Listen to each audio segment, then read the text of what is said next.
بسم الله الرحمن الرحيم. السلام عليكم ورحمة الله وبركاته.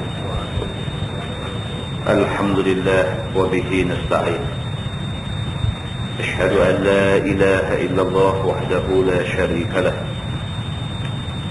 وأشهد أن سيدنا محمدا عبده ورسوله، ونصلي ونسلم على هذا النبي الكريم سيد المرسلين وعلى آله وصحبه أجمعين. أما بعد، أيها المؤمنون اتقوا الله، أوصيكم وإياي بتقوى الله، فقد فاز المتقون. Muslimin dan muslimat, mudah-mudahan dirahmati Allah Subhanahu wa ta'ala. Di dalam sebuah hadis riwayat daripada Jarir bin Abdullah radhiyallahu anhu, kata dia, qala li Rasulullah sallallahu alaihi wasallam fi hajjatil wada', istansitin nas. ثم قال النبي صلى الله عليه وسلم لا ترجعوا بعدي كفارا يضرب بعضكم رقاب بعض أو كما قال متفق عليه. Hadis riwayat daripada Jarir bin Abdullah radhiyallahu anhu, kata dia, Nabi sallallahu alaihi wasallam bersabda kepada aku, yakni ketika kami sama-sama mengerjakan haji wada'. Nabi buat haji sekali. Banyak kali kita sebut Nabi sallallahu alaihi wasallam dia buat haji sekali sahaja dalam hidup dia. Sahabat-sahabat lain, Sayyidina Abu Bakar, Sayyidina Umar, Sayyidina Osman, mereka buat haji beberapa kali. Nabi SAW ketika buat haji, Nabi ada bercakap dengan sahabat yang bernama Jarir bin Abdullah radhiyallahu anhu. Nabi kata, istansitin nas, suruh manusia, orang ramai dengar elok-elok. Nabi kata gitu. Nabi kata istansitin nas, maksud dia tolong habaq dekat orang, suruh mereka dengar elok-elok. Ni aku nak habaq ni, dengar elok-elok. Summa qala Nabi sallallahu alaihi wasallam, kemudian Nabi sallallahu alaihi wasallam bersabda, Nabi kata, la tarji'u ba'di kuffar. Nabi kata, selepas aku wafat jangan ada siapa jadi kafir. Nabi kata, tolong dengar pesan aku elok-elok. Selepas daripada aku tak ada esok, jangan ada siapa pergi jadi kafir. Jangan ada siapa pergi buat rosak Islam yang ada dalam diri dia. Maksudnya Nabi kata, yadribu ba'dukum riqaba ba'din. Seseorang itu boleh jadi kafir apabila dia bunuh saudara dia yang sama-sama seagama. Apabila seseorang memukul tengkuk seseorang yang lain, itu maksud hadisnya. Barang siapa yang sanggup bunuh saudara yang sama-sama mengucap dua kalimah syahadah, dia macam orang yang buang agama. Maka Nabi SAW pesan dalam hadis ini, hadis sahih muttafaqun alaih, sepakat ulama mengatakan ini hadis sahih. Nabi kata, dengar elok-elok, suruh manusia dengar elok-elok apa yang aku nak kata. Selepas aku tak ada esok ni, jangan berlaku di kalangan orang Islam saling bunuh-membunuh di antara satu sama lain. Sama ada bunuh dalam maksud kata ambil senapang tembak mati, ataupun bunuh dalam maksud kata ambil pisau tikam, ataupun bunuh dalam maksud kata guna ilmu sihir buat bagi mati seseorang manusia yang juga beragama Islam. Semua tu membawa maksud bunuh. Dan barang siapa buat benda yang macam-macam ni, maka dia seolah-olah orang yang tinggal Islam dan jemerang pergi kepada agama lain. Muslimin dan muslimat yang dirahmati Allah sekalian, Islam ni agama sejahtera. Islam ambil daripada perkataan salam. Salam makna dia sejahtera. Bila kita kata dekat orang Assalamualaikum, maksudnya kita kata selamat sejahtera ke atas kamu. Islam makna dia sejahtera. Makna Islam ialah dia nak bawa kesejahteraan kepada bukan sahaja manusia, bahkan menatang. Islam jamin kesejahteraan mereka semua. Di dalam hadis riwayat daripada Abi Ya'la Shaddad bin Aus radhiyallahu anhu, kata dia an Rasulullah sallallahu alaihi wasallam qala inna Allah kataba al-ihsana ala kulli shay fa idza qataltum fa ahsinul qitla wa idza zabahtum fa ahsinuz zibha wal yuhidda ahadukum shafratah wal yurih dhabihatah atau kama qala. Hadis sahih riwayat Imam Muslim. Seorang sahabat yang bernama Abi Ya'la Shaddad bin Aus, dia kata Nabi SAW ada bersabda. Nabi kata innallaha katabal ihsan ala kulli syai. Sesungguhnya Allah Subhanahu wa taala telah menetapkan agar kita berbuat baik dalam semua benda. Ini Nabi kata begitu. Nabi kata Allah Subhanahu wa taala mau kita dalam semua hal kita buat baik. Dalam soal kita dengan kawan-kawan mesti baik. Kita dengan masyarakat mesti baik. Apatah lagi kita dengan Allah Subhanahu wa taala, amat-amatlah kita kena baik. Dalam semua hal, dalam kerja, dalam bercakap, dalam bergaul, dalam apa hal sekalipun, Allah Subhanahu wa taala menentukan kita mesti buat yang terbaik. Fa idza qataltum fa ahsinul qitlah. Nabi kata sehingga kan kalau kamu nak bunuh satu-satu benda, elokkan cara bunuhan. Dengan kerana tu tuan-tuan, kalau kita buka dalam hadis dia cerita ke kita, orang yang bunuh cicak sekali pukul mati cicak, pahala paling besar. Berbanding dengan orang nak bunuh cicak, dia pukul 2 kali baru cicak mati, pahala korang sikit. Berbanding dengan orang yang nak bunuh cicak, dia pukul 3 kali 4 kali baru cicak tu mati, pahala dia lagi korang. Maknanya kalau sekiranya kita nak bunuh apa-apa pun, nak bunuh cicak, nak bunuh ular, nak bunuh apa juga binatang bisa dan sebagainya, sekali pukul bagi mati, pahalanya besar. Pasal apa? Pasal ihsan. Pasal Allah Subhanahu wa taala mau kita buat baik. Walaupun pada ular, pukul bagi sekali aja bagi dia mati, dia tidak menderita sebelum dia mati. Maka orang yang boleh buat macam tu, dia menepati perintah Allah Subhanahu wa taala, pahala dia lebih besar daripada orang yang pukul 2-3 kali. Nabi SAW kata innallaha katabal ihsan ala kulli syai. Allah Subhanahu wa taala telah menetapkan kita hendaklah berbuat baik dalam semua perkara. Fa iza qataltum fa ahsinul qitlah. Kalau nak bunuh apa-apa, maka elokkan cara bunuhan. Wa iza zabahtum fa ahsinuz zibha.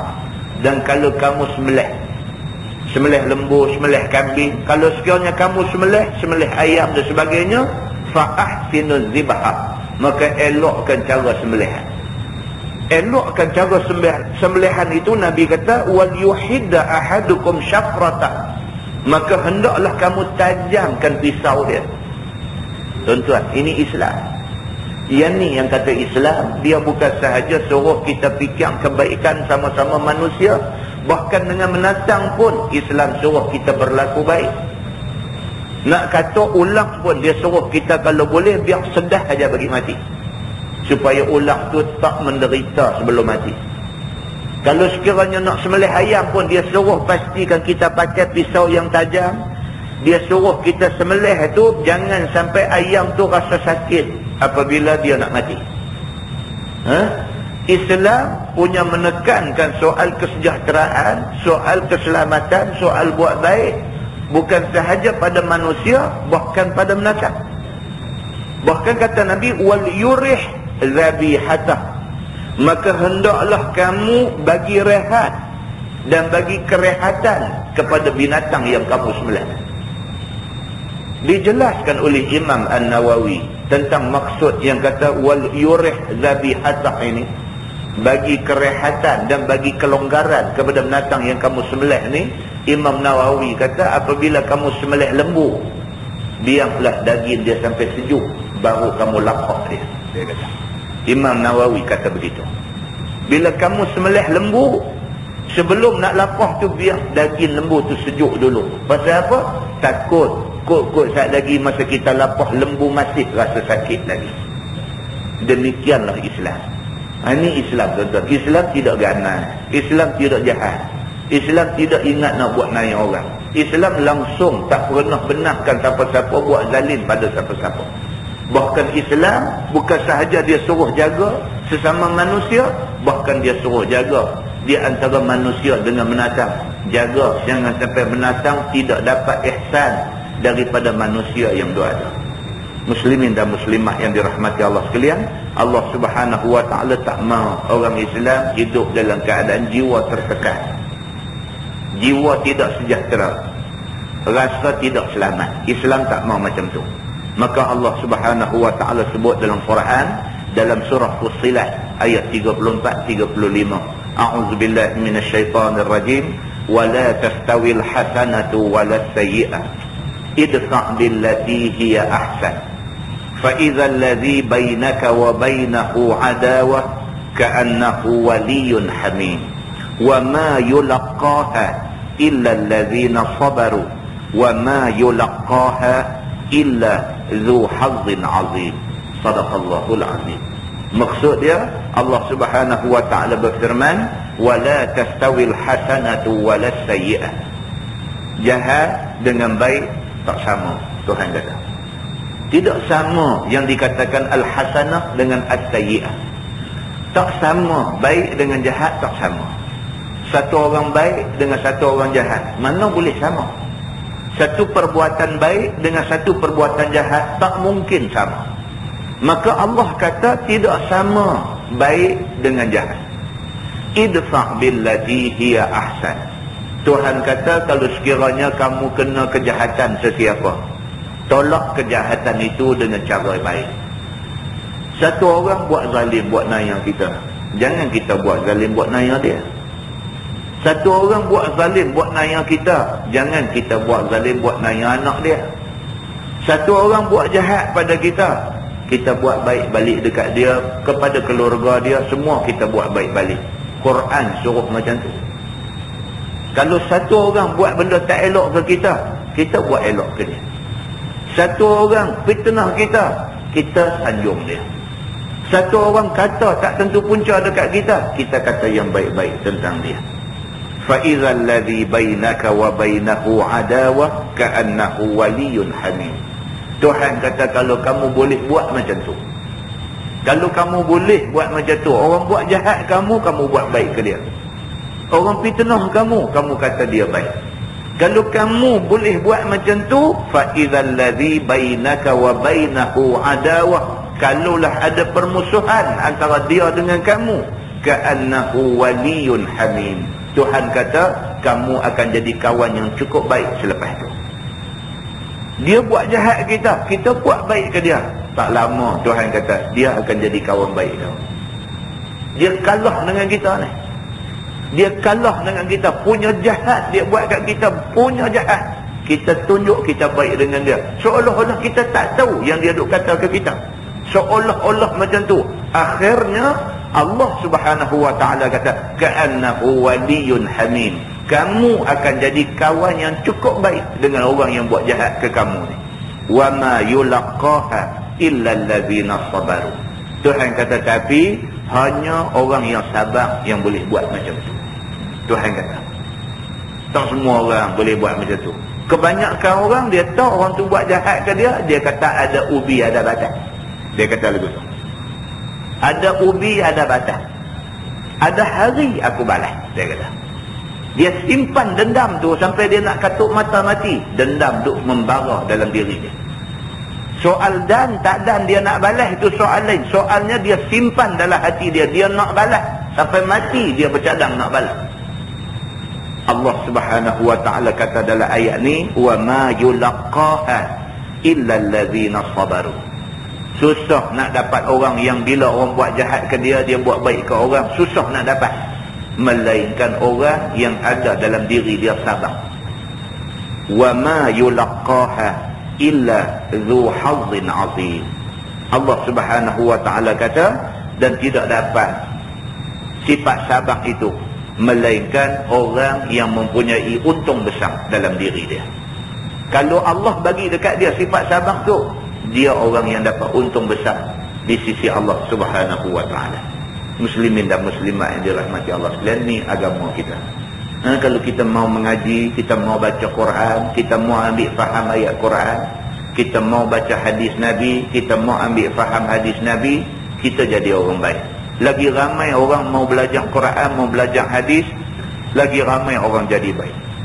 Bila ramai orang dalam masyarakat jadi orang yang baik-baik, masyarakat kita jadi masyarakat baik. Muslimin dan muslimat yang dirahmati Allah sekalian, ini masalah kita. Kita nak ajak orang faham tentang agama. Tapi orang tak berapa mahu. Musim bola lagi korang. Musim bola tambah hujan pula sikit lagi korang. Saya pergi Masjid Sultanah Bahiyah hari Selasa minggu pertama awal bulan. Hak baru ni pergi musim bola dah lah. Mereka lagi teruk kena uji. Musim bola Piala Dunia dah satu. Kemudian Kedah lawan dengan apa pula malam tu dekat stadium tepi masjid. Tapi Alhamdulillah mereka pergi ramai. Hujan juga malam tu pun. Mereka pergi penuh masjid macam biasa juga. Tapi kita masuk masjid langkah 4-5 tapak, mereka main bisik. Ustaz, monti awal je. Kan? Tak apalah. Pasal dia main juga. Kita pun rahi dah. 9-5 minit monti. Kita monti bagi awal sikit. Pasal apa tu? Hajat dia tu. Kan? Kedah lawan pun nak pergi tengok. Hak di rumah Piala Dunia suruh rakam tiada. Nak tengok semua. Muslimin dan muslimat yang dirahmati Allah sekalian. Tuan-tuan tahu saudara Yusuf Haslam. Saudara Yusuf Haslam ada buat filem tu. Saya baca surah Abang Bila. Dia tayangkan filem terbaru dia. Apa ni cerita polis-polis ni? Apa The Movie atau nama tu? Apa? Gerak Khas. Dia tayang Gerak Khas The Movie. Pi tayang macam musim bola sepak ni. Rogi. Keluar dalam surah Abang hari ni ke kemarin ke, dia kata dia mengaku dia tersilap. Dia kata dia tak pernah rogi. Dia buat filem apa pun orang ramai masuk panggung ni sampai bertumbuk-tumbuk nak ambil tiket nak tengok filem yang Yusuf Haslam buat. Dengan pukulan bola sepak ni rogi dia. Rogi. Tapi dia masih mengharapkan, dia kata habis pesta bola ni orang masih sudi tengok filem dia kata. Tuan-tuan jangan buat pasal. Forum perdana yang menjadi kegemaran kebanyakan orang buat macam musim bola ni. Ahli panel pun berasa nak lari turun pentas. Pengerusi berasa tak mau naik pentas daripada awal. Pasal apa? Tak ada orang duduk ada depan dia. Ini pukulan bola yang ditaja oleh Yahudi. Ni nak abang yang ni. Inilah pukulan bola sepak yang ditaja oleh Yahudi. Sebiji bola. Sebiji bola dia boleh buat 22 orang berebut. Sebiji bola dia boleh jadikan 22 orang berebut sebiji bola ni. Sampai tak tahu waktu apa, tak tahu semayang pukul berapa, sampai tak tahu apa. Dan dia boleh membuatkan ribuan bahkan jutaan manusia dalam dunia meletakkan bola nombor 1 di dalam agenda hari-hari dia. Muslimin dan muslimat yang dirahmati Allah sekalian, ini benda yang kita nak kena fikir. Kita belum cerita orang kata asal usul bola ni ialah kepala orang Islam mana ke mereka buat bola sepak-sepak, orang Yahudi buat. Kita tak tahu cerita tu asal usul dia kok mana, sejauh mana benar. Dia tidak sabit daripada hadis, kita tak mau kata. Tapi tidak mustahil benda tu ada kebenaran dia. Ada kebenaran dia, asal usul kepada benda ni. Muslimin dan muslimat yang dirahmati Allah sekalian, inilah keadaan masyarakat kita ada. Ni keadaan masyarakat kita ada. Kita ambil yang tibat kepada benda-benda ni semua. Mudah-mudahan Allah Subhanahu wa taala jauh kita daripada jadi orang yang rogi. Kita tiap-tiap kali habis kuliah kita duk baca wal 'asr innal insana lafi khusr. Demi masa sesungguhnya manusia dalam kerugian. Memang manusia rugi, hari-hari manusia rugi. Meniaga untung, tetapi rugi dari segi agama. Meniaga untung, rugi dari segi ilmu. Meniaga untung, dia rugi dari segi nak mendapat keredaan Allah Subhanahu wa ta'ala. Mudah-mudahan Allah jauhi kita daripada jadi orang-orang yang rugi ini, insyaAllah. Mudah-mudahan mukadimah itu jadi manfaat kepada kita semua. Kita menggunakan Bahrul Mazi jilid 6. Bahrul Mazi jilid 6, muka surat 140. Muka surat 140. Kita masuk satu bab baru. Kata dia bab ma jaa fi kasril Ka'bah. Itu bab yang datang pada menyatakan memecahi Ka'bah.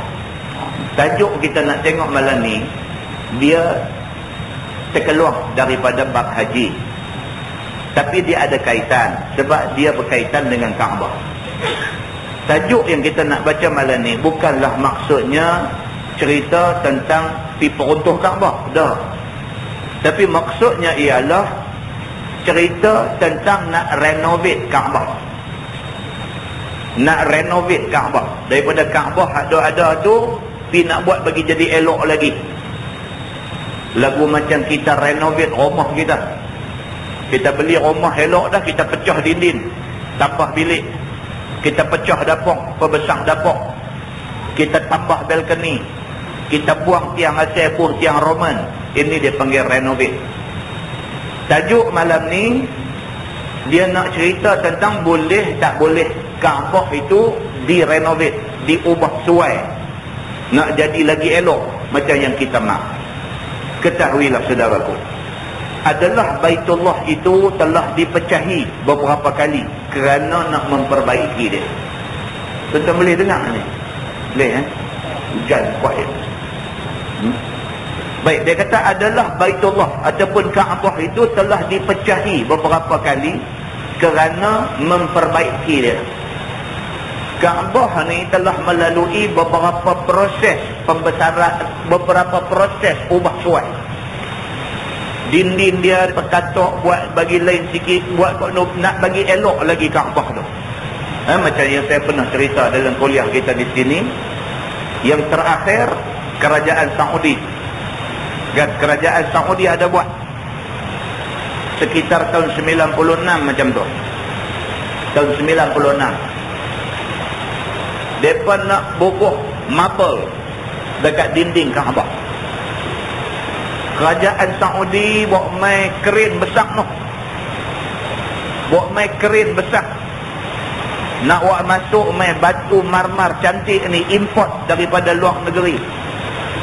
Mereka katuk dinding Kaabah ni bubuh semen yang paling baik dalam dunia. Nak tempek tu, nak tempek marmar yang cantik supaya Kaabah kelihatan lebih cantik daripada hak duk ada ni. Kaabah hak duk ada ni nampak batu bukit aja, batu besar-besar tu, batu yang dibina oleh Nabi Ibrahim alaihi salam dulu. Jadi batu tu nampak tak apa elok. Maka kerajaan Saudi bercadang nak bagi elok, bukan nak perosak Kaabah, nak bagi elok. Tapi Allah Subhanahu wa ta'ala tak izin. Berapa lama Kaabah mereka tutup dengan papan plywood apa semua keliling, kerana di dalam tu mereka nak bubuh marmar cantik ni. Sampai kesudah bubuh dia jatuh, bubuh dia jatuh, bubuh dia jatuh. Sampai minta khidmat daripada jatuh semua. Sebut jatuh je jatuh semua. Sampai minta khidmat daripada engineer luar negeri. Tanya macam mana nak buat, nak bagi marmar ni boleh lekat elok di dinding Kaabah ni. Yang sampai akhirnya pakai simen yang paling baik dalam dunia, bubuh, jatuh juga batu marmar tu. Maka akhirnya ulama-ulama besar Saudi berbincang dan memutuskan. Mereka kata Allah tidak izin apa yang kita nak buat lah ni. Maka akhirnya kerja nak bagi elok Kaabah itu dihentikan begitu saja. Dan Kaabah kita tengok hari ni masih macam yang dibina oleh Nabi Ibrahim alaihissalam. Ni tuan-tuan, ini adalah tanda kebesaran Allah Subhanahu wa ta'ala. Dia kata, dan Nabi kita pun ada mencita hendak merombak Baitullah itu supaya diperbaikinya. Nabi pun ada ingat nak bagi elok Kaabah ni. Begitu. Maka sebagai cita-cita Nabi itu telah diperbuat oleh Abdullah bin Az-Zubair, sebagaimana hadisnya dikeluarkan oleh Imam At-Tirmizi. Nabi nak buat, sampai Nabi wafat Nabi tak ada buat. Maka Abdullah bin Zubair, anak angkat Nabi SAW, dia tolong buat selepas daripada wafat Nabi SAW. Demikian katanya, Ani bin Zubair radhiyallahu anhu qala, haddatsatni Aisyah anna Rasulullah sallallahu alaihi wasallam qala laha, laula an qaumaki haddithu ahdi bil jahiliyah la hadamtul Ka'bah wa ja'altu laha babaini. Diriwayatkan daripada Abdullah bin Az-Zubair bin Al-Awwam radhiyallahu anhu, katanya telah bercerita akan daku oleh Aisyah radhiyallahu anha bahwasanya Nabi sallallahu alaihi wasallam bersabda baginya, sabda Nabi, hai Aisyah, jikalau bukan kerana kaum engkau, yakni daripada bangsa Arab itu, orang-orang yang baru masa jahiliahnya, yakni hampir lagi masa kafirnya, nescaya aku runtuh akan Kaabah dan aku jadikan bagi Kaabah itu 2 pintu. Tetapi aku lihat mereka itu membesarkannya dan ada haibah Kaabah itu pada mereka itu. Maka lebih baik kita biarkan dia seperti adanya sekarang ini. Itu dia. Nabi SAW dia ada kata dekat Aisyah radhiyallahu anha. Nabi ada kata dekat isteri dia, Sayyidatina Aisyah. Nabi kata, kalaulah aku tak ingat kata orang-orang Islam hadut ada ni baru, mereka ni baru masuk Islam, tak apa nak faham elok lagi tentang Islam. Kalau tak kerana mereka ni baru masuk Islam, aku nak pecah Kaabah ni, aku nak buat 2 pintu kepada Kaabah. Nabi kata, kalau tak ingatkan mereka ni baru masuk Islam, tuan-tuan takutlah orang baru masuk Islam, dia tak faham. Orang baru masuk Islam, dia baru masuk Islam, dia tak berapa faham tentang Islam. Bila dia baru masuk Islam, dia tengok orang pergi Mekah, pergi duk tawaf Kaabah, dia duk fikir, Islam ni lagu agama dia dulu kan. Agama dia dulu sembah tokong buat daripada batu. Tengok masuk Islam, pergi duk tawaf Kaabah daripada batu juga, dia kata nampak seropah. Dia tak faham. Dia tak faham. Orang ni bila tak faham, dia boleh buat 1001 andaian dalam kepala dia tentang agama. Bila dia tak faham, dia tak reti ni agama sebenarnya nak suruh buat apa, dia tak reti, maka dia buat andaian yang bukan-bukan tentang agama. Dia tak faham kata hukum hudud ni bagus, dia tak faham, maka akhirnya dia buat andaian yang tak betul. Dia kata, naiklah orang perempuan kena rogol. Dah lah dia kena rogol, bila dia pergi report kata dia kena rogol, pihak yang terima report dia tanya dia, siapa rogol kamu? Dia pun habaq, Polan bin Polan rogol aku. Bila dia habaq orang tu rogol dia, dalam undang-undang Islam, bila kita tuduh satu orang dengan tuduhan zina, rogol dan sebagainya, kita kena bawa 4 orang saksi. Perempuan ni kena rogol dalam semak, dalam hutan, dalam tempat gelap, tempat tak ada orang. Bila dia pergi report dia kena rogol, dia nak wakmen 4 orang saksi macam mana? Dia kena rogol dalam semak, dalam hutan, dalam gelap, tak ada orang tengok. Jadi dengan kerana dia pergi report dia tuduh orang tu rogol dia tak boleh buat mai saksi, maka dia dikena lagi hukuman tambahan, iaitu hukuman tuduh orang sedangkan tidak ada saksi, kena pula 80 rotan. Orang hak tak faham, dia bila dia tengok cakap tu, dia kata tak boleh, undang-undang Tuhan ni zalim, dia kata. Dah lah perempuan tu kena zalim pasal kena rogol, lepas tu oleh kerana tak boleh buat main 4 orang saksi, kena lagi pula sebab 80 rotan tambah. Dia kata nampaknya undang-undang ini tak membela orang perempuan. Apa hak dia cakap tu adalah terhasil daripada kebodohan dia tentang agama dia sendiri. Takkanlah undang-undang Allah punya teruk sampai macam tu. Orang yang teraniaya lagi.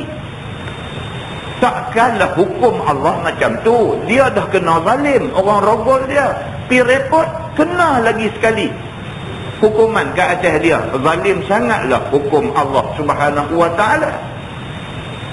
Sebenarnya benda ni ada penjelasan dia. Tidaklah dengan semata-mata dia pi report kata dia kena rogol, lepas tu dia habang siapa yang rogol dia, dengan semata-mata tidak ada 4 orang saksi terus nak kena sebat. Dalam Islam dia ada kaedah yang jelas. Nabi kata idrakul hudud bisyubhat. Kita baca di Masjid Sungai Ramai dulu. Idrakul hudud bisyubhat. Hukum hudud gugur kerana ada keraguan. Hukum sebat 80 rotan bagi orang yang tuduh orang ni adalah hukum hudud. Hukum itu digugurkan, dia tak akan kena sebat 80 rotan tu. Pasal apa? Pasal ada keraguan. Law ni ada dengan ujian DNA, ujian darah, DNA. Kalau betul dia ni dicabul oleh satu orang laki-laki, ujian DNA bila buat akan membuktikan siapa yang bertanggungjawab mencabul dia ni. Bila ujian DNA membuktikan bahawa orang yang mencabul dia ni si Polan bin si Polan, maka perempuan ni terlepas daripada hukum sebat 80 rotan. Tidak timbul soal orang perempuan nak kena zalim. Tidak timbul. Oleh kerana pembuktian tadi tidak dengan 4 orang saksi dan tidak dengan pengakuan, maka hukum hudud ke atas perogol juga tidak dilaksanakan. Dia akan dikenakan hukum ta'zir sebagai ganti kepada hukum hudud. Benda ni jelas dalam perundangan Islam. Oleh kerana tak faham dan tidak minta penjelasan, maka akhirnya buat kenyataan yang kenyataan itu didapati mencerca hukum Allah Subhanahu wa ta'ala. Tuan-tuan, saya lagi sekali nak pesan pada diri saya dan pada tuan-tuan semua, kalau sekiranya benda ni melibatkan hukum Allah Subhanahu wa ta'ala, kita jangan cari pasal. Tak reti, duduk diam-diam lebih baik daripada kita mengulas dalam keadaan kita tak reti. Kerana mengulas dalam keadaan tidak reti boleh memudaratkan agama kita. Muslimin dan muslimat yang dirahmati Allah sekalian. Kita balik kepada tajuk yang kita baca ni. Nabi SAW sebut dekat isteri dia Aisyah. Nabi kata kalaulah tidak kerana mengenangkan ramai orang yang baru masuk Islam. Kalau tak kerana ramai orang baru masuk Islam, aku nak renovate Kaabah ni. Aku nak buat bagi ada 2 pintu. Tapi oleh kerana ramai lagi orang yang baru masuk Islam ni, mereka ni ramai, aku takut sekali lagi aku pergi buat apa-apa, mereka salah faham. Mereka kata aku nak perosak Kaabah. Kerana Kaabah ni terlampau besar dalam hidup mereka.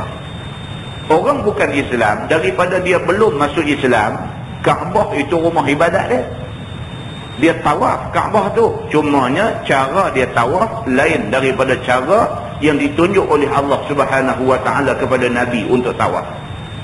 Orang-orang jahiliah tawaf Kaabah dalam keadaan tidak berpakaian. Dan dalam keadaan mereka kanankan Kaabah. Mereka pusing kok kanan. Allah Subhanahu wa ta'ala buat turun mai syariat kepada Nabi Muhammad, suruh tawaf Kaabah ini, tawaf dalam keadaan tutup aurat dan kirikan masa tawaf.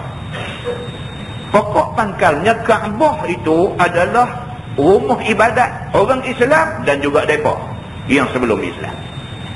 Jadi Kaabah tu bagi mereka rumah suci. Mereka duk pergi bayar nazak di Kaabah. Mereka ni orang Arab jahiliah sebelum masuk Islam. Mereka pergi sembelih binatang, bayar nazak di tepi Kaabah. Mereka pergi duk, mereka buat macam-macam upacara yang menunjukkan mereka muliakan Kaabah. Nabi kata, aku takut saat ni bila aku buat sesuatu pada Kaabah, mereka ni tak apa-apa nak faham lagi tentang Islam, jadi masalah kepada mereka ni. Maka aku mengambil keputusan untuk tak mau nak buat apa-apa pada Kaabah ini. Sehinggalah Nabi wafat. Kata At-Tirmizi, bermula ini hadis hasan lagi sahih. Masalah, dia kata Kaabah itu, Ka'batullah itu berapa kali sudah dirombak dan dibangunkan semula. Kata Imam Nawawi rahimahullahu ta'ala dalam syarah Muslim, telah berkata ulama, telah dibina, yakni telah dibangunkan Kaabah ni 5 kali. Dia kata 5 kali Kaabah melalui proses baik pulih 5 kali. Mula-mula Kaabah dibangunkan oleh malaikat. Dia kata itu dia, mula-mula sekali malaikat yang pi meletakkan batu asas tempat nak jadikan Kaabah, nak diri Kaabah tu.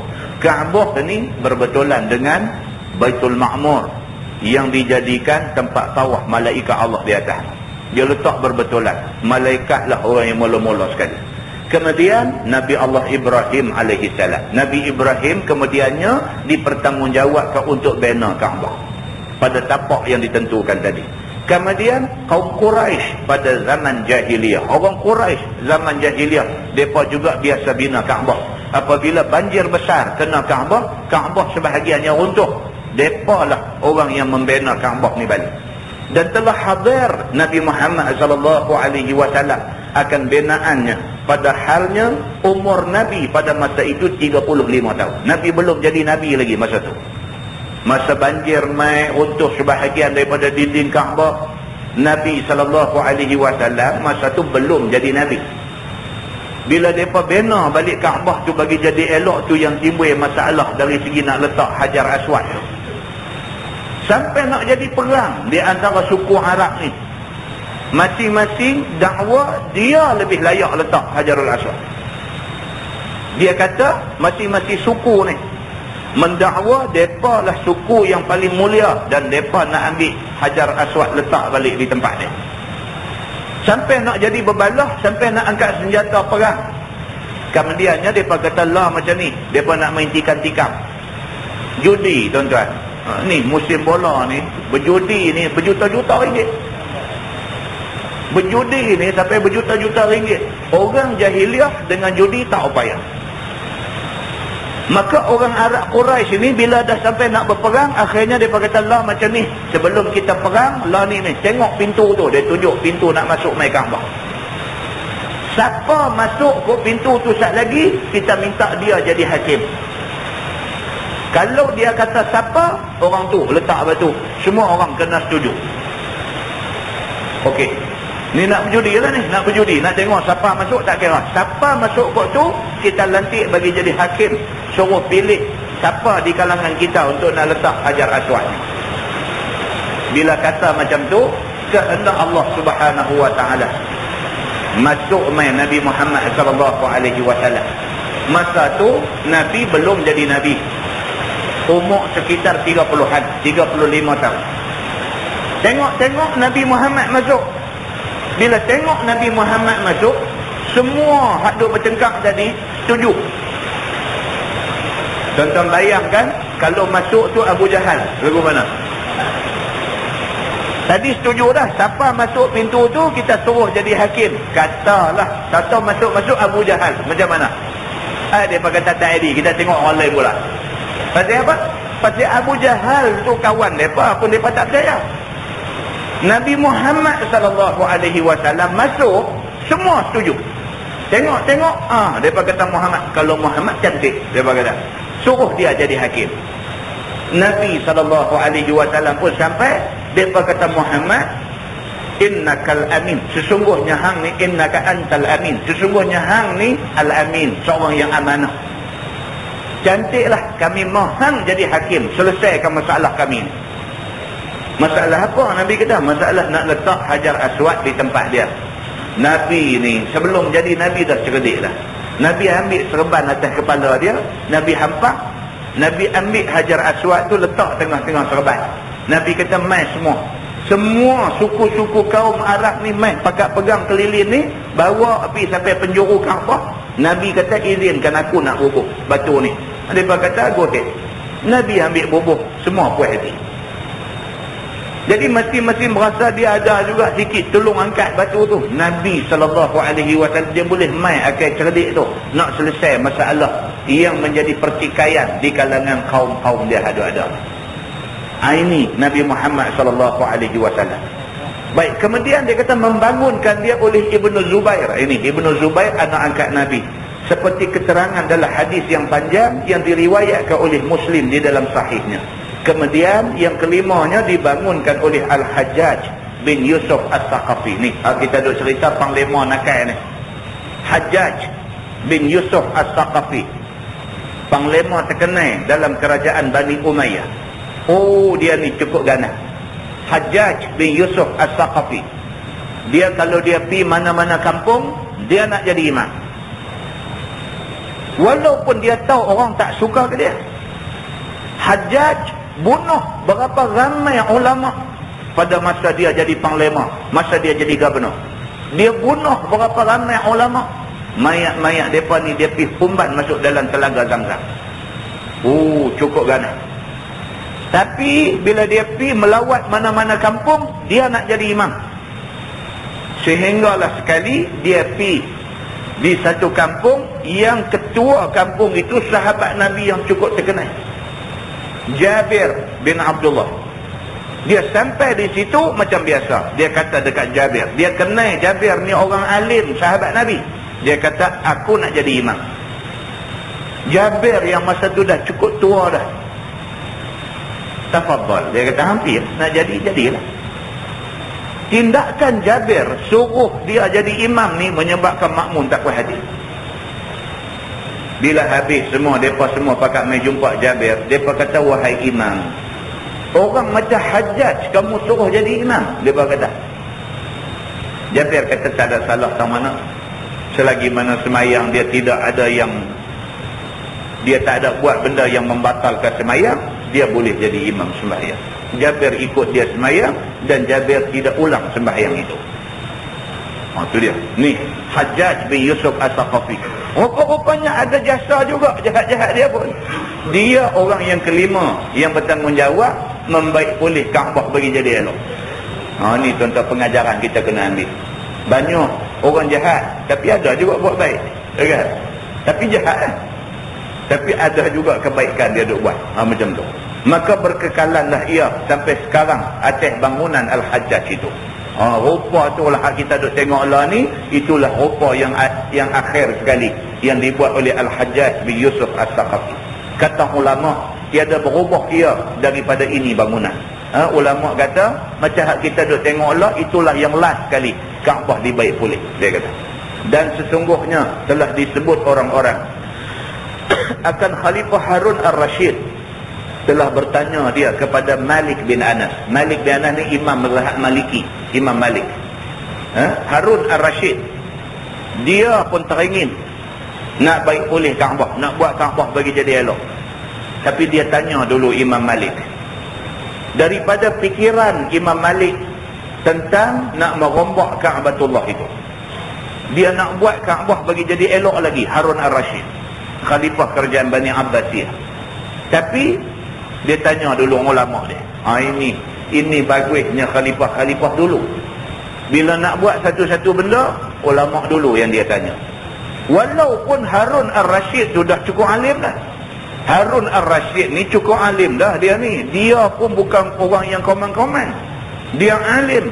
Banyak menghafal ayat Quran dan hadis Nabi dan sebagainya. Tapi bila nak buat satu-satu benda, rujuk kepada Imam Malik dulu. Baik. Dan biar dikembalikannya sebagaimana yang dibangunkan oleh Abdullah bin Az-Zubair itu.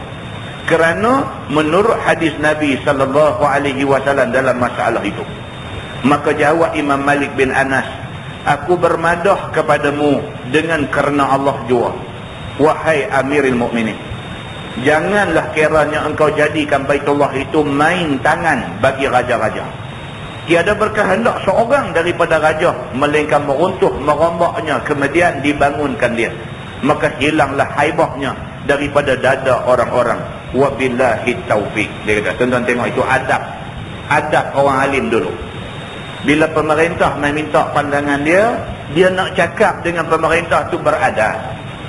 Dia kata apa, tuan-tuan tengok ayat dia kata tadi, aku bermadah kepadamu. Dia kata, aku minta maaf. Kalau hang minta pandangan aku nak bagi pandangan. Ni Imam Malik bin Anas. Imam Malik bin Anas pernah mengajak di Masjid Nabawi. Dia imam di Madinah. Imam Malik bin Anas ni imam Madinah. Dia mengajak di Masjid Nabawi. Bila dia mai, khalifah mai. Masa-masa dia duduk mengajak ni, khalifah mai, khalifah duduk atas bangku dengar dia mengajak. Dia suruh khalifah turun. Dia duduk mengajak di Masjid Nabawi ni, Masjid Madinah. Khalifah mai duduk atas bangku. Dia suruh turun. Dia kata, tuan, dia panggil tuan.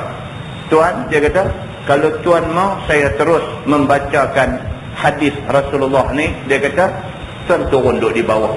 Hormat kepada hadis Nabi. Hormat kepada, dia tunjuk kubur Nabi duduk ada sebelah. Hormat kepada tuan punya hadis ini, dia kata. Khalifah zaman tu pun, bila Imam Malik teguh, turun duduk di bawah. Tuan-tuan tengok, dua-dua pihak. Ulama'nya pun hebat, pemerintahnya pun okey. Dia mai buat lagu tu, ulama' tegur pun dengan adab, dengan sopan. Dia pun dengar teguran ni, turun duduk di bawah. Hormat kepada teguran ulama'. Cantik cantiklah. Ini keadaan yang berlaku dulu. Pasal apa? Pasal dalam hati masing-masing manusia pada masa tu ada rasa kasih sayang. Hadis yang kita baca mula tadi, ada rasa kasih sayang. Ulama' rasa kasih kepada pemerintah. Dia kesian bila tengok pemerintah buat salah, maka dia rasa dia bertanggungjawab nak kena tegur pemerintah ni. Dan dia tegur dengan penuh kasih sayang. Tegur bukan nak tunjuk dia berani tegur, tapi nak minta kawan tu turut. Bukan turut dia, turut kehendak Allah dan Rasul. Pemerintah pun ada rasa kasih. Dia kasih kepada ulama'. Nak dapat satu orang ulama' macam Imam Malik ni, tak tahu bila pula nak boleh dapat seorang macam ni. Dia kasih kepada ulama' ni. Bila ulama' kata, dia dengar apa yang dikata oleh ulama' ni. Apabila kasih sayang ni subuh dalam diri manusia, jadi cantik semua sekali. Muslimin dan muslimat yang dirahmati Allah. Lepas dia habaq macam tu, dia kata, kesimpulan cakap dia tu, dia nak habaq kata tak setuju. Dia kata, mana-mana pemerintah, mana-mana raja pun teringin kalau boleh masa supaya jadi sum'ah, jadi sebutan orang di kemudian hari. Teringin. Orang duk sebut ni zaman dia ni lah, zaman dia ni lah. Syok yang tu. Jadi siapa pun bila jadi raja, bila jadi pemerintah, dia nak buat satu pembaharuan supaya pembaharuan yang dia buat tu disebut-sebut oleh orang kemudian hari. Imam Malik kata dekat Harun al-Rashid, dia kata, tuanku, ya Amirul Mukminin, kalau sekiranya semua raja hak naik nak ubah, nak bagi ada hasil tangan dia dekat Kaabah ni, hilang kehebatan Kaabah dan hilang kehebatan raja daripada dada orang ramai semua. Tak usah buat. Dia kata, biar Kaabah macam mana zaman dibina oleh Nabi Allah Ibrahim alaihissalam dulu. Batu besar tu juga tak usah buat apa. Begitu. Baik, masalah dia kata mengerjakan kemaslahatan dan meninggalkan jalan kebinasaan, mana nak didahulukan. Ini penting.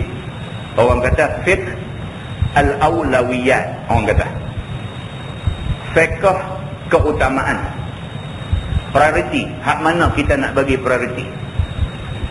Hak mana dulu? Adakah menjaga akidah rakyat lebih utama daripada ekonomi, ataupun ekonomi lebih utama daripada menjaga akidah rakyat? Ini kadang-kadang benda macam ni jadi perbahasan di kalangan orang ramai. Hak mana kita nak bagi keutamaan, nak bagi primary, hak mana nak jadi secondary, hak mana nak jadi number 2. Baik, dalam soal nak memperbaiki Kaabah ni, hak mana dulu? Nak bagi Kaabah jadi elok ke, hak tu nak diutamakan ke, ataupun masyarakat jadi salah faham? Itu kita nak kena jaga, itu keutamaan dia. Dia kata, baik, kita tengok apa dia kata. Imam Nawawi rahimahullahu ta'ala dalam syarah Muslim. pada hadis dalam masalah itu dapat kita beberapa kaedah daripada segala hukum. Setengahnya dia kata apabila berlawan dua jalan kemaslahatan dan jalan kebinasaan, dan uzur menghimpunkan antara mengerjakan kemaslahatan dan meninggalkan kebinasaan, maka hendaklah didahulukan yang lebih penting, yakni yang lebih aham, kerana bahawasanya Nabi SAW berkhabarkan merombak Kaabah dan kembalikan kepada barang yang ada ia atasnya daripada asas Nabi Ibrahim alaihissalam itu satu maslahah, yakni satu yang baik, tetapi dihalang akan dia oleh jalan kebinasaan, yakni mafsadah yang lebih besar daripadanya. Itu dia. Hak mana nak buat dulu? Kita nak perelok Kaabah dulu ke? Tapi boleh membawa akibat orang hak baru masuk Islam boleh jadi keliru. Dengan kerana kita perelok Kaabah tu, orang hak baru masuk Islam mereka nanti jadi tak faham, nanti jadi keliru. Adakah kita nak perelok juga Kaabah, ataupun kita nak jaga jangan bagi orang keliru dulu? Hak mana utama? Dalam fiqh dia ada, dia kata darul mafasid aula min jalbil masalih. Itu kaedah dalam agama. Orang yang mengaji agama, mengaji sampai universiti apa semua, keluar jadi ustaz, jadi qadhi, jadi mufti, dia kena mengaji ini semua benda ni. Kalau dia tak mengaji, dia tak boleh nak selesai masalah yang timbul dalam masyarakat.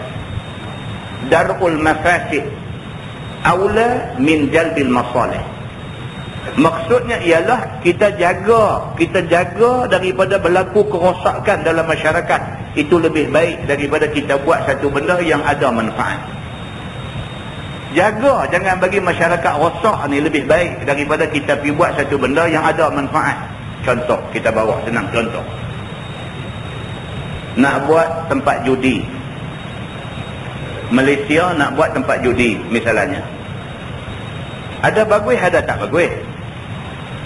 Bagus dia apa? Bila buat tempat judi, kita boleh ambil cukai daripada tempat judi itu dan boleh dijadikan sumber bagi ekonomi negara. Itu bagus. Sikit kau orang duk pergi main judi? Sikit duit ke duk toke judi duk kau? Toke 4-6 ekor pun boleh buat rumah macam istana. Tu baru toke 4-6 ekor, belum toke genting lagi. Tapi akibat daripada hak sikit kita dapat kebaikan dari segi cukai. Di sebalik tu apa dia? Rosak masyarakat kerana judi.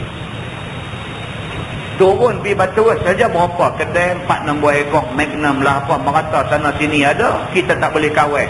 Bukan Islam saja, orang Islam pun pergi main juga.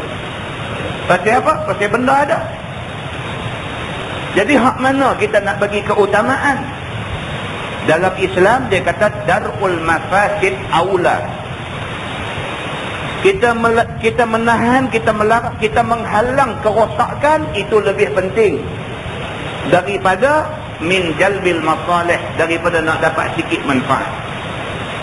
Manfaat hak nak dapat tu tak banyak mana, tapi kerosakan ni cukup teruk. Kita benarkan kelang arak, kita benarkan orang jual arak merata-rata tempat. Apa manfaat dia? Manfaat dia kita boleh kutip cukai. Hasil jualan arak boleh mendatangkan pendapatan dari sudut ekonomi. Itu kebaikan dia. Keburukan dia apa? Keburukan dia budak-budak Melayu umur baru 14, 15, 16 boleh pergi beli arak dalam tin, minum kat tepi pantai di Pulau Langkawi. Itu keburukan dia. Hak mana kita nak bagi keutamaan? Adakah untung cukai hak sikit tu kita nak bagi keutamaan, biar pergi budak-budak nak rosak pun? Ataupun jaga jangan bagi budak-budak rosak ini lebih penting daripada duit sikit hak kita nak dapat? Nak selesai masalah ni, Islam dah bagi dah. Islam kata darul mafasid aula min jalbil masalih. Kita menolak keburukan daripada berlaku itu lebih penting daripada nak dapat manfaat yang tak sebanyak mana.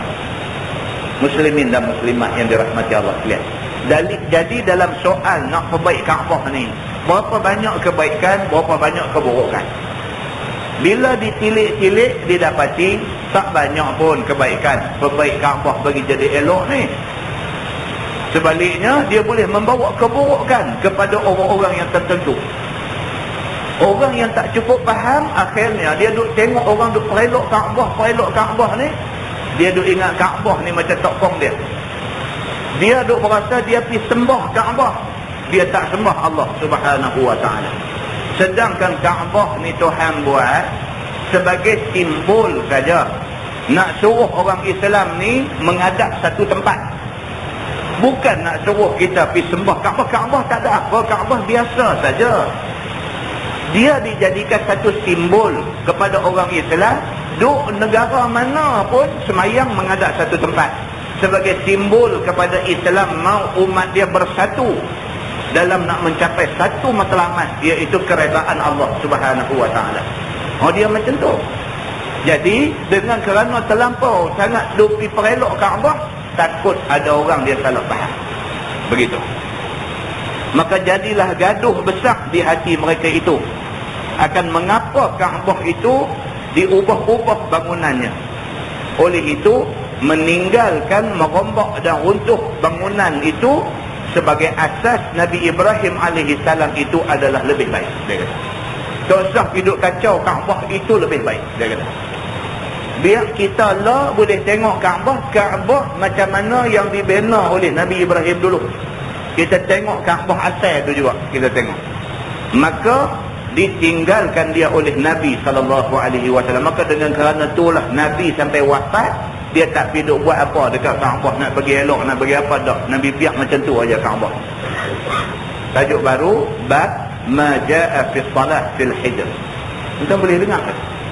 Ni kita tak boleh ingat kata nak berderas suara lawan hujan. Pasal hujan tu Tuhan yang buat main, tak boleh lawan. Tak boleh lawan kan, cuma nak bagi dengar, nak bagi lawas telinga aja. Salah kalau kita duk ingat dalam hati kata hujan deras, kita nak berderas lagi, nak lawan hujan, tak boleh. Kita tak akan boleh lawan. Ni Tuhan punya kerja. Tak boleh lawan tuan-tuan. Tuan-tuan nak buat majlis besar, dapat kenduri, nak bagi tak hujan. Duduk cari bomoh sana, bomoh sini, main nak bagi tak hujan. Tuan-tuan tak sedang, kita sebenarnya nak lawan Tuhan. Sebab main hujan ni kehendak Tuhan. Kita tak boleh duduk lawan Tuhan, tak bagi turun hujan, tak boleh.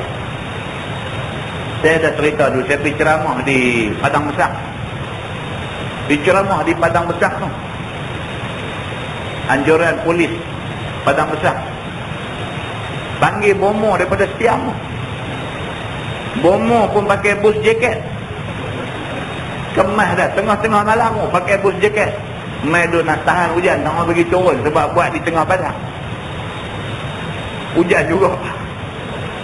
Bila hujan, OCPD cari mana dia, tak ada lah, bomoh tuang lah.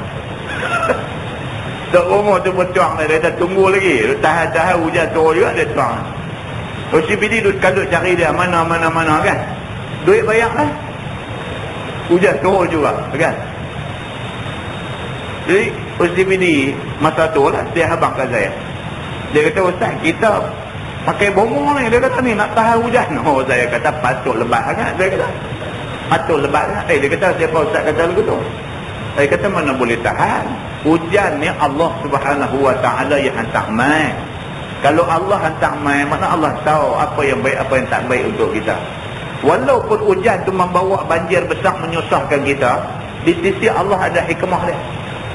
Kita langsung, kita tak boleh buruk sangka dengan Tuhan. Kata bagi satu syarahan mini pula kat dia tentang ni. Dia kata lain kali jangan duk panggil lah macam-macam ni semua. Tuhan lagi marah bila kita duk buat lagu ni. Kita macam nak lawan dia. Jangan anggur nak panggil kata orang panggil tak tahu kan. Macam tu. Baik, bab ma jaa fi salah fil hijr. Iaitu bab yang datang pada menyatakan hadis yang membicarakan semayang dalam hijr. Tuan-tuan tahu hijr Kaabah apa lagi tu, tepi dia ada tembok lengkong tu. Tembok lengkong macam tu tembok tu dia panggil hijr. Dia panggil hijr Ismail. Dekat lengkong tu atas dia ada satu pancok. Satu, bukan pancok bayi ayam, Pancok macam orang motong getah, ada pancok anak bagi susu turun dalam mangkuk tu. Pancok macam tu ada di atas, dia panggil pancoran mas. Ayam ada turun tu, ayam taik burung mak pati. Api duk mandi ayam tu memang boleh lah. Kan? Dia tak ada apa-apa. Pancok tu tak ada satu apa istimewa, apa pun tak ada. Hijr tu ada keistimewaan dia. Tembok hak melengkung di tepi Kaabah itu ada keistimewaan dia. Kita baca. Ketahuilah saudaraku, bermula hijr itu ialah lapangan yang dilengkongi dengan dinding rendah di antara dua rukun Syamiyin. Dia kata. Tu. Tembok tu dia kata tembok rendah. Rendah tak rendah jugalah, nak ragas payah. Dia sama arah, sama tinggi dengan paras dada kita jugalah. Kan? Tembok tinggi juga. Itu temboknya. Dan antara tiap-tiap daripada dua rukun itu ada lompang masuk ke dalam hijr itu. Antara Kaabah hak pak tadi itu dengan lengkung hak dua ni, kok ni boleh masuk, kok ni boleh masuk. Dia ada dua laluan masuk ke dalam lengkung tu. Maka masuklah ia di dalam hijr itu. Maka barang siapa hendak sembahyang seperti sembahyang dalam Kaabah, maka masuklah ia di dalam hijr itu. Kerana hijr itu sepotong daripada Baitullah. Itu dia. Tu hak lengkung tu sebenarnya bangunan Kaabah. Tapi oleh kerana tak cukup duit, orang Islam dulu tak ada duit. Oleh kerana tak cukup duit, maka akhirnya pembinaan dia terhenti dekat tu aja. Tak cukup duit dah nak tambah. Maka dia tetap dianggap sebagai Kaabah. Siapa masuk di dalam tu semayang, seolah-olah dia semayang dalam Kaabah. Kita dah baca bulan lepas. Semayang dalam Kaabah pun tak ada apa keistimewaan apa. Tak ada apa pun. Kok kata ada hadis janji siapa semayang dalam tu janji terus masuk surga apa, tak ada. Tak ada. Cumanya semayang dalam Kaabah lah. Gitu saja. Tak ada lah kok kata ada satu istimewa yang pelik-pelik, tak ada. Cuma dia kata siapa yang tak ingin nak rasa semayang dalam Kaabah, masuk dalam hijr tu semayang, dia seolah-olah semayang dalam Kaabah. Begitu. Bermula dalil yang menunjukkan atas yang demikian ialah hadis yang dikeluarkan oleh Imam At-Tirmizi. Kata dia, an Aisyah radhiyallahu anha qalat, kuntu uhibbu an adkhul al-bait fa usalliya fi. Diriwayatkan daripada isteri Nabi sallallahu alaihi wasallam yang sangat dikasihinya, iaitu Siti Aisyah radhiyallahu anha. Kata dia, adalah aku sukakan hendak masuk ke dalam Baitullahil Haram supaya aku semayang dalam dia. Aisyah, Siti Aisyah isteri Nabi, dia pernah kata dekat Nabi, dia kata, ya Rasulullah, saya ni teringin nak masuk semayang dalam Kaabah sekali. Aisyah kata dekat Nabi. Makna kata apa tuan-tuan? Makna kata zaman Nabi pun bukan kata senang-senang boleh masuk semayang dalam Kaabah. Tak senang. Pasal apa kata tak senang? Isteri Nabi pun duk teringin nak masuk semayang dalam Kaabah, tak boleh. Itu cerita dia. Sampai Aisyah ni pernah mengadu dekat Nabi. Padahal Nabi cukup sayang dekat Aisyah ni. Tuan-tuan buka dalam hadis, kitab Sahih Bukhari ke, Sahih Muslim ke, dalam Riyadhus Salihin ke apakah, banyak hadis yang cerita kata Nabi sayang dekat dia ni. Yang paling nampak kata Nabi sayang kat dia apa dia? Bila Nabi dekat nak wafat, Nabi duduk sakit tu, Nabi masih lagi menjalankan giliran isteri dia. Isteri ramai, masih lagi duduk gilir rumah ni, pi rumah ni, pi rumah ni, walaupun tengah duduk sakit kuat.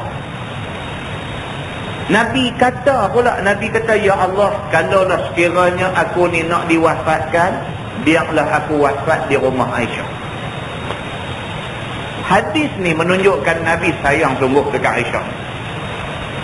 Nabi biasa kata, Nabi kata, aku boleh berlaku adil dalam soal kebendaan. Nabi kata, kalau nak bagi daging, aku boleh bagi seorang sekilo. Itu maksudnya, aku boleh berlaku adil dalam soal kebendaan, tapi aku tak boleh adil dalam soal kasih sayang. Nabi kata, hati ni dia ada lah, dia berat sayang kat kau ni lebih Kita dengan anak kita ada kadang-kadang hak ni sayang lebih sikit pada hak ni. Sayang semua, tapi ada tu hak jadi penawar hati kita tu ada. Begitu. Nabi SAW sangat sayang kepada Aisyah radhiyallahu anha. Tapi Aisyah sendiri pula dia kata apa? Dia kata aku tak pernah cemburu kepada mana-mana isteri Nabi. Tak pernah aku cemburu. Seperti mana dia kata aku cemburu kepada Khadijah belada. Kerana Khadijah ni Nabi sangat sayang dia. Khadijah mati, barulah Nabi SAW menikah dengan orang-orang lain. Khadijah dah mati lama dah. Nabi bila sembelih kambing dan sebagainya, Nabi akan ambil bahagian-bahagian yang tertentu. Nabi kata bahagian-bahagian ni pergi hantar ke orang ni, hantar ke orang ni, hantar ke orang ni. Orang hak Nabi suruh hantar tu adalah adik-beradik Khadijah. Dia sayang dekat Khadijah ni sampai dah Khadijah mati lama dah. Bila sembelih lembu, sembelih kambing, bila sembelih kambing, sembelih unta ni, bahagian yang dia sembelih tu teringat tu nak bagi dekat adik-beradik Khadijah tu. Sayang dia dekat Khadijah sampai macam tu. Aisyah tak boleh tahan cemburu dia ni. Bila Nabi tunjuk sayang sangat dekat Khadijah ni, Aisyah kata, apalah istimewa sangat Khadijah ni sampai hang teringat kat dia sampai lah ni. Nabi jawab apa? Nabi jawab kata, anak-anak aku semua sekali aku dapat melalui Khadijah. Nabi kata. Dan dialah orang yang sama dengan aku masa aku susah. Nabi kata. Itu cerita dia. Muslimin dan muslimat yang dirahmati Allah sekalian. Aisyah ni Nabi cukup sayang juga. Nabi sayang dekat Aisyah ni, tapi Nabi tak pernah bawa dia masuk sembahyang dalam Kaabah. Sehingga kan dia kata dekat Nabi, dia kata, ya Rasulullah, aku teringin nak sembahyang dalam Kaabah. Rupanya diketahui Nabi SAW akan kehendakku itu. Nabi tahu yang aku ni teringin sangat-sangat ni, Nabi faham. Kata dia, fa'akhadha Rasulullah SAW biyadi fa'adkhalatni al-hijr. Maka dipegangnya Nabi SAW akan tanganku, lalu dipimpinnya, maka dimasukkannya aku ke dalam hijr, serta bersabda Nabi SAW kepada aku, faqala salli fil hijr in aradti dukhul al-bait fa innama huwa qit'atun min al-bait walakin qaumuka istaqsaruhu hina banaw al-ka'bah fa akhrajuhu min al-bait. Maka sabda Nabi SAW, semayanglah engkau wahai Aisyah di dalam hijr ini jika sekiranya engkau hendak masuk ke dalam Kaabah, maka aku suruh yang demikian itu supaya dapat kepadamu pahala seperti pahala engkau masuk ke dalamnya juga. Itu dia. Nabi kata, kalau betul kamu nak semayang dalam Kaabah, Nabi pegang tangan dia, bawa masuk dalam hijr ni. Nabi kata, semayang tang ni. Semayang tang ni macam semayang dalam Kaabah. Nabi kata dia.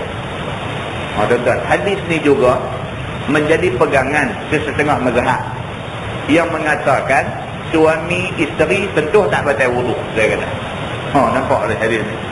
Zahir hadis ni dia menunjuk kata Nabi pegang tangan Aisyah, bawa masuk dalam hijr, semayang. Nabi kata.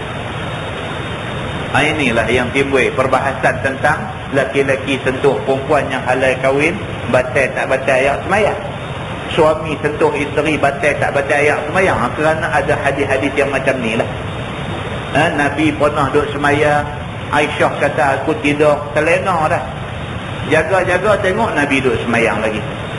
Terlena pula, jaga-jaga tengok Nabi duduk semayang lagi. Sampailah sekali tu aku raba terpegang kaki Nabi. Dia kata, dan Nabi tengah semayang. Dia kata. Ini pun lagi satu hadis yang digunakan oleh setengah mazhab, mengatakan laki-laki suami isteri sentuh tidak batal wudu. Ini semua hadis-hadis dia. Dalam mazhab Syafi'i, Imam Syafi'i dia buat andaian. Dia kata betul Aisyah gagal-gagal terpegang kaki Nabi sedangkan Nabi tengah semayang, tapi pegang dalam keadaan berlapik. Dia kata pegang kaki tapi pegang tangkain. Dia kata Imam Syafi'i dia pergi ihtimal macam tu. Betul lah dia kata Nabi pimpin tangan Aisyah bawa masuk di hijr, Nabi suruh Aisyah semayang, tapi pegang tu pegang belasik kain. Dia kata bukan pegang tangan betul. Ini ihtimal mazhab Syafi'i. Ini dia jadi perbezaan pendapat dia dalam hadis-hadis yang seperti ini. Baik, jangan engkau tidak tahu. Dia kata hanya tanya ialah yakni hijr itu satu potong daripada Baitullah juga. Hanya tidak disekalikan bangunan seperti yang telah dibangunkan itu, kerana kaum engkau tidak cukup nafkah. Ni dia kata, kerana orang yang bina Kaabah dulu tak cukup duit untuk membangunkannya, maka merengkah mereka itu daripada membinanya. Dengan waktu membina mereka itu akan Kaabah. Oleh kerana duit tak cukup, mereka cuma perbetul hak Kaabah 4 sagi itu saja, yang tu saja. Maka dikeluarkan mereka itu akan hijr itu daripada Baitullah. Maka hak lengkung ni nak buat duit dah tak cukup dah, pakai berhenti dekat tembok tu saja. Nabi kata oleh kerana itu hijr itu dianggap sebagai Kaabah. Nabi kata lagu tu. Kata At-Tirmizi ini hadis hasan lagi sahih. Wallahu a'lam. Lepas ni kita akan tengok tajuk bab fi fadlil hajar hajari. Itu bukan hijr tu, hijr sama tapi baca lain. Bab ma jaa fi fadlil hajaril aswadi wal rukni wal maqami. Lepas ni dia kata kita akan tengok cerita tentang kelebihan hajar aswad. Tuan-tuan, yang kita duk dengar cerita hajar aswad. Hajar makna dia batu, aswad makna dia hitam. Kita duk dengar orang kata hajar aswad ni asal-asal putih. Lepas tu dia jadi hitam ni kerana dosa orang-orang yang duk pergi ke Mekah, duk pucuk dia, duk pegang dia, duk sentuh dia, maka akhirnya dia jadi hitam. Hak kita duk dengar tu betul ke tak betul ke? Kan kita duk dengar lama dah orang duk kata hajar aswad asal-asal putih, kemudiannya jadi hitam. Betul ke cerita tu ke tak betul ke? Kalau sekiranya benda ni disahkan oleh Nabi dalam hadis, betul. Kalau benda ni tidak ada sandak, tidak ada sabit daripada hadis, tak betul. Jadi tajuk ni insya-Allah kalau kita ada masa, kita panjang umur, diizinkan Allah, kita akan baca tajuk ni dan kita akan tahu betul tak betul apa yang kita duk dengar selama ni. Wallahu a'lam. Kita tangguhkan dengan tasbih kafarah dan surah Al-Asr.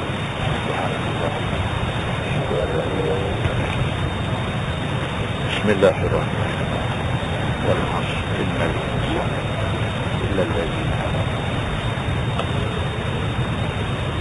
اللهم صل على محمد في الأولين والآخرين وسلم. رضي الله تبارك وتعالى عن سادتنا أصحاب سيدنا رسول الله أجمعين.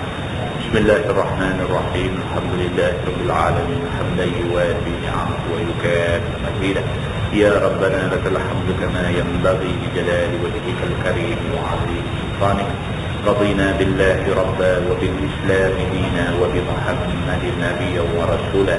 اللهم افتح علينا فتوح العارفين وارزقنا فهم النبيين بجاه خاتم المرسلين. اللهم فقهنا في الدين وعلمنا التأويل واهدنا صراطك المستقيم. اللهم أرنا الحق حقا وارزقنا اتباعه وأرنا الباطل باطلا وارزقنا اجتنابه. اللهم اجعل جمعنا جمعا مرحوما وتفرقنا من بعده تفرقا معصوما. وصلى الله على محمد وعلى آله وصحبه وسلم والحمد لله رب العالمين.